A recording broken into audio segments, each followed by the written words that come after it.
Olá, pessoal. Vamos dar continuidade aqui ao cumprimento de sentença. A gente tem agora como foco a impugnação ao cumprimento de sentença. É o meio de defesa do devedor, né, do cumprimento de sentença mais usual. Então, vamos ver como é que se processa, né, qual é o procedimento, quando é que ele ocorre, como é. Então, primeiro, não é o único meio. Isso é muito importante que a gente deixe claro. Eu posso também utilizar a exceção de pré-executividade, né? Tem aí a chamada querela nullitatis insanabilis, que a gente vai falar dela daqui a pouco, mas o mais comum é que se resista ao cumprimento aí de uma sentença através da impugnação. Então, vamos a ela. Trata-se de um incidente processual. Não é um processo à parte, uma ação autônoma, que eu preciso recolher custas, que ganhe novo número, que tenha nova procuração. Não, é um incidente, tá? Importante. Então, sendo um incidente processual, nós vamos apresentá-lo no mesmo processo, porque a gente está falando de uma espécie de resistência ao cumprimento da sentença, então vai na sequência do requerimento apresentado pelo exequente. Para fazer a impugnação, eu não preciso, a lei não me obriga, não é uma regra, não é um requisito, garantir o juízo, né? Segurar o juízo com prestação de caução. Não, eu vou pagar para depositar aqui juízo para poder fazer defesa. Não há essa necessidade. No entanto, para atribuir o efeito suspensivo, pode ser que venha a ser necessário garantir o cumprimento da obrigação, né? Vou ficar menorzinha para a gente ir conversando e vendo os slides. Vamos lá, diminuir aqui meu tamanho. Já falei que é um incidente processual, deve ser apresentada a impugnação ao juiz da causa. Ao juiz da causa, ele é que é o competente para analisar a impugnação.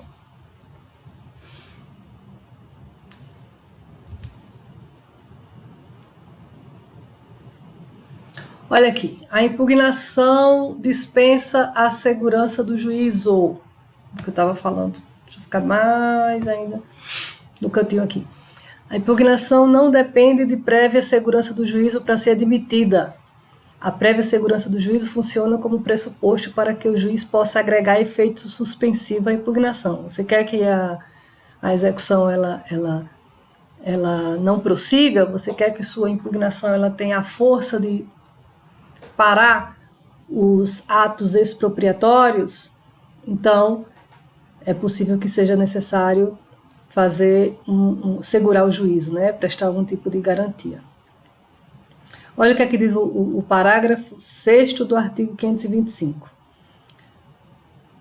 A apresentação da impugnação não impede a prática dos atos executivos. Você apresenta a impugnação e a execução continua. A penhora vai continuar, vai ter leilão, essas coisas todas. Ela a apresentação da impugnação não, por si só, ela não suspende a prática dos atos executivos, ok? Podendo o juiz, a requerimento do executado, e olha só o que é que eu destaquei aqui em verde, e desde que é garantido o juízo, com penhora, caução ou depósitos suficientes, atribuir-lhe efeitos suspensivos, se seus fundamentos forem relevantes, e se o prosseguimento da execução for manifestamente suscetível de causar ao executado grave dano de difícil ou incerta reparação. Percebam que, para que o efeito suspensivo ele seja atribuído ao recebimento aí da impugnação, não é uma coisa simples, né? A lei ela fala sobre garantia, ela fala sobre demonstração de ocorrência de dano, Então não é só simplesmente pedir. Pedir e o juiz deu. Não é assim. Continuemos.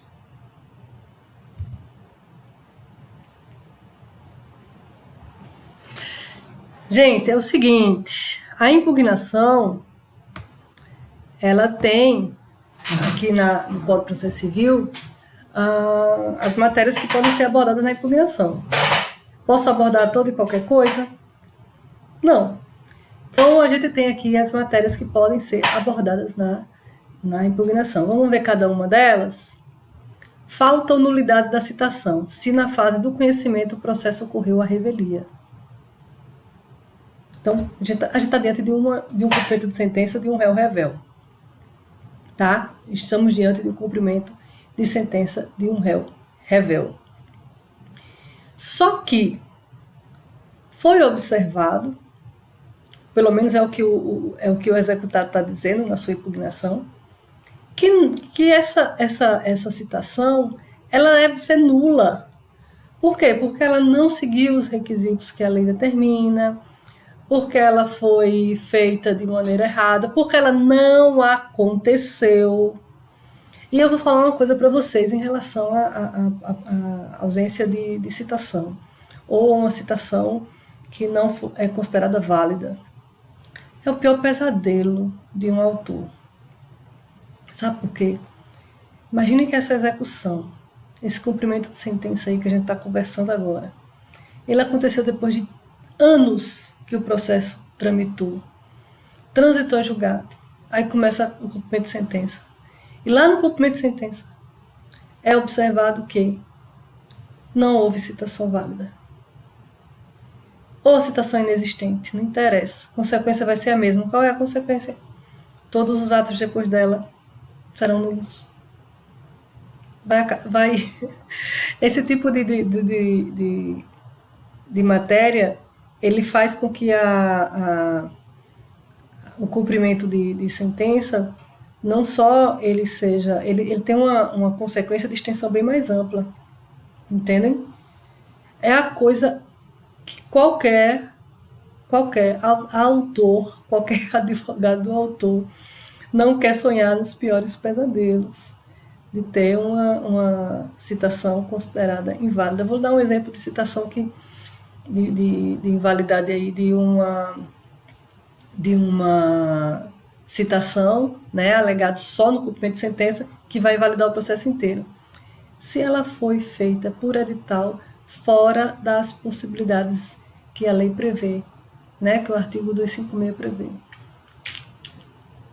O autor pediu a citação para edital e o réu tinha endereço certo, ele não era uma pessoa que estava em lugar incerto e não sabido, enfim, não foi observado que o autor demandou todos os meios antes, até pedir por edital. Isso aí faz com que a citação seja considerada inválida, todos os atos depois dela sejam eivados aí de nulo. Aí sabe o que acontece? Perda de tempo. Anos de processo tramitando que, não vão servir para nada. Então, quando essa matéria é abordada na impugnação, o efeito ele pode ser nefasto. Deixa eu dizer uma coisa para vocês. Se eu estou falando de uma matéria de defesa com potencial tão forte, né, de fazer com que o processo ele seja anulado até o início, eu também posso fazer isso através de outro meio. Eu posso pedir a nulidade aí de uma sentença através de outros meios, inclusive de uma ação própria, tá bom? É como eu disse, uma das piores coisas aí que pode acontecer para a parte exequente é, numa impugnação, ser constatado que a citação ela não foi válida ou ela é inexistente. Essa é a primeira matéria abordada na impugnação. Vamos às outras, né? Tem várias aqui, mas vamos ver cada uma delas.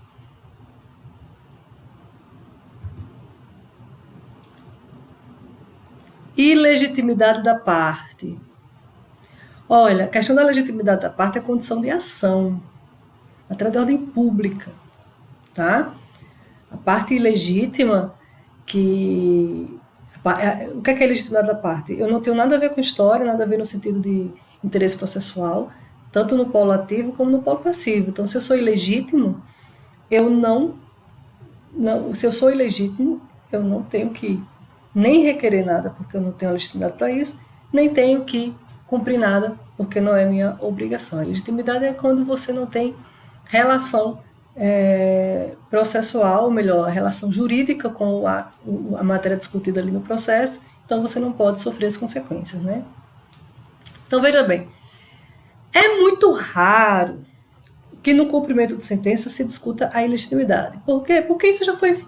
Essa parte da ilegitimidade ela já foi analisada no processo de conhecimento. Então, é uma situação assim, bem atípica discutir legitimidade. No entanto, vai que no cumprimento de sentença houve uma alteração da legitimidade, certo? Eu até coloquei aqui como exemplo, no caso da cessão de crédito, da assunção de dívida.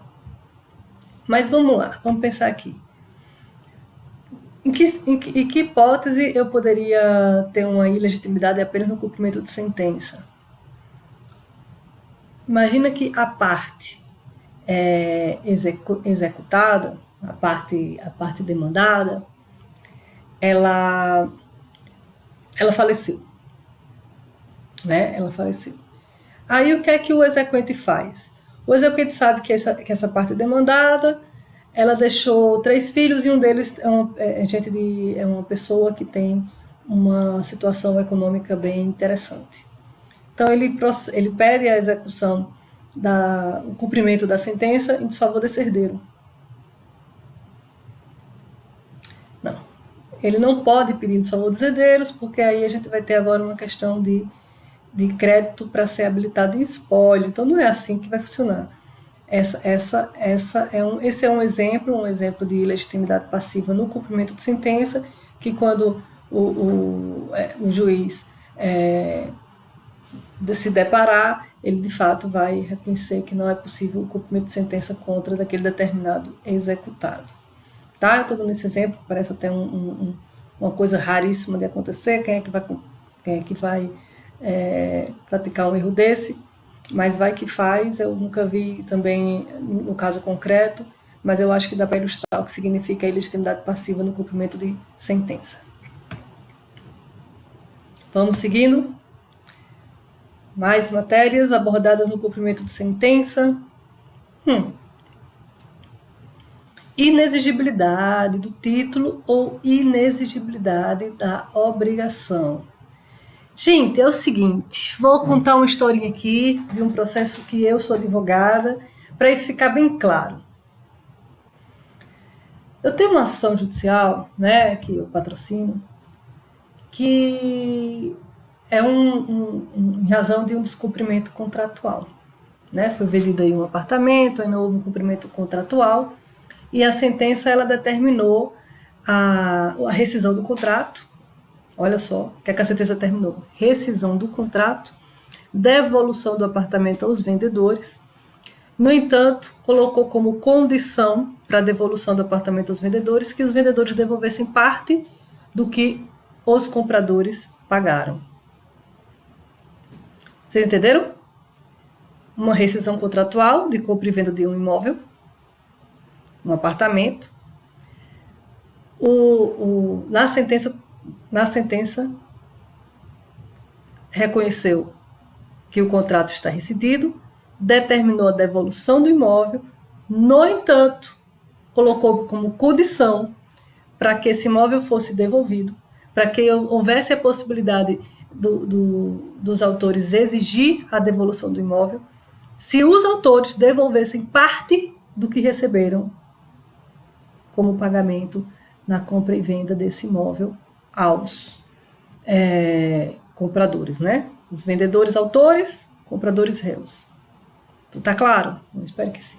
Senão, a gente tenta repetir uma outra portada. Eu tenho que seguir o vídeo porque o tempo aqui é curto, né? O que é que aconteceu? Se a sentença determinou que é preciso que os vendedores autores, né, que receberam, que obtiveram êxito na ação para ter o seu apartamento de volta, é preciso que eles depositem em juízo um determinado valor, que é justamente o que a sentença mandou, devolver parte do que foi pago, para poder exigir aí a devolução do apartamento. Então, veja só, se os autores, vendedores, exequentes, né, eles não depositarem esse valor em juízo, o valor que a sentença mandou pagar, eles não têm como pedir o cumprimento da sentença. Então, é inexigível o título se não há ainda o cumprimento da condição ou termo. Ai, como é complicado não saber se vocês realmente estão entendendo, porque eu não estou vendo vocês, não tem ninguém levantando o dedo e dizer, como assim, professor, eu não entendi. A sentença, ela determinou algo desde que outra providência fosse tomada. Então, eu não posso pedir que aquele algo determinado na sentença seja cumprido se a providência não foi tomada. Tem um termo, tem uma condição, tem uma questão a ser resolvida, tem uma obrigação a ser providenciada para que eu possa pedir aí o cumprimento da sentença. Ou seja, essa sentença ela só vai ser exigível se houver o cumprimento aí dessa condição. Entendeu? Entenderam? Vamos seguir.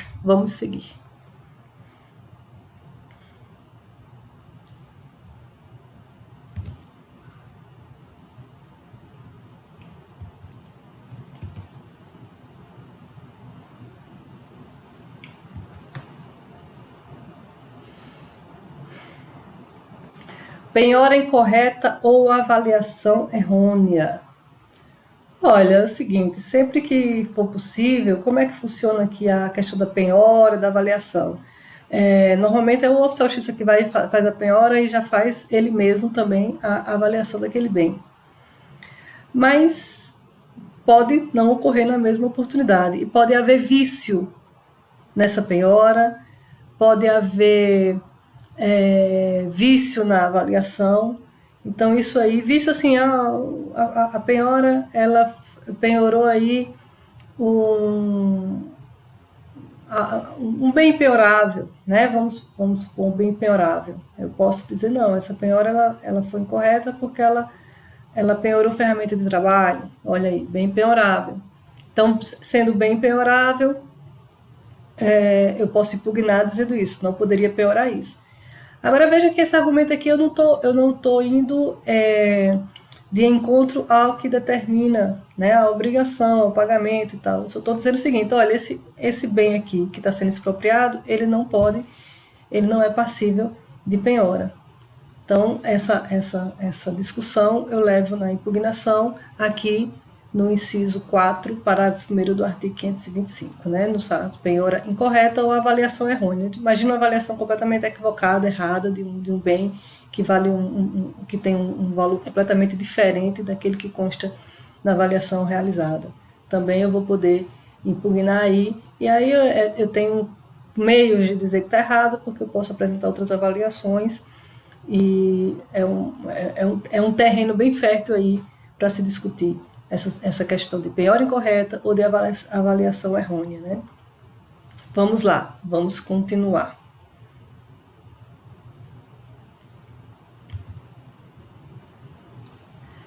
Gente, excesso de execução, acumulação indevida de execuções. A gente está falando de excesso.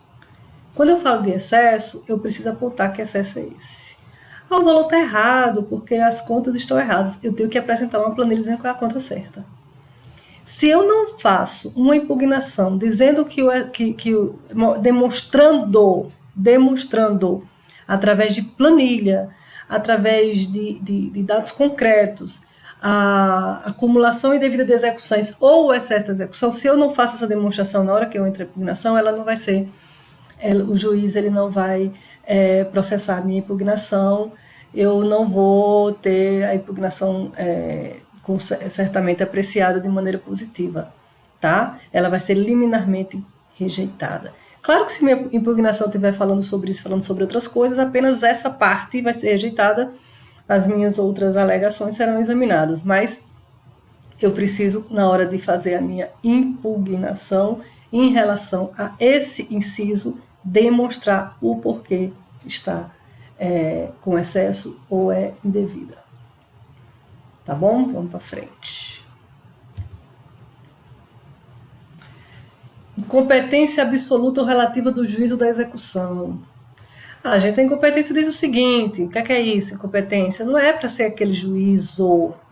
Se não é para ser aquele juízo, eu vou lá na minha impugnação pedir para que mande para o juízo correto, né? Veja só,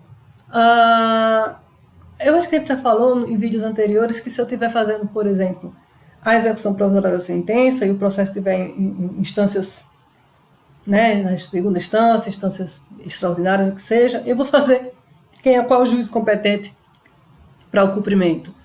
É o da primeira instância, tá?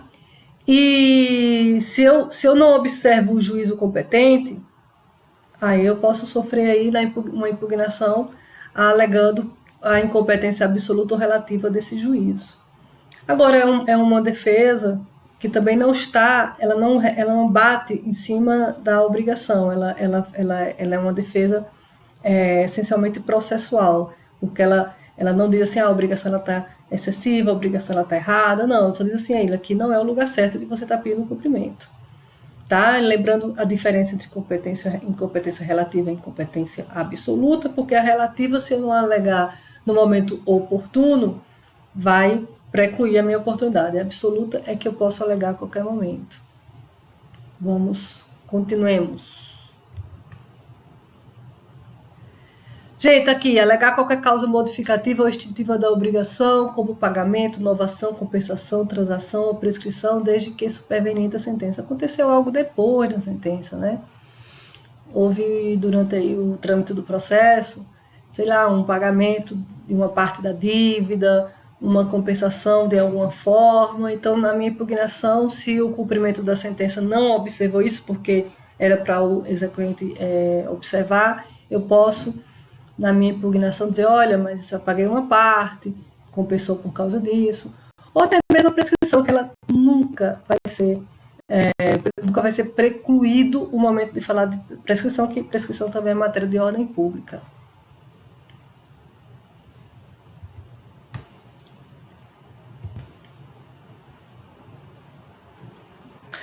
Bom, aqui a gente termina a impugnação em relação às matérias abordadas, tá? Vamos encerrar esse vídeo aqui. Percebam que a impugnação ela pode abordar muitas matérias e acabou que esse vídeo até ficou um pouco mais longo do que os demais e olha que a gente nem se aprofundou tanto. Mas, por favor, leiam sobre cada uma dessas matérias. Tem muitas nuances a se discutir aqui e a considerar.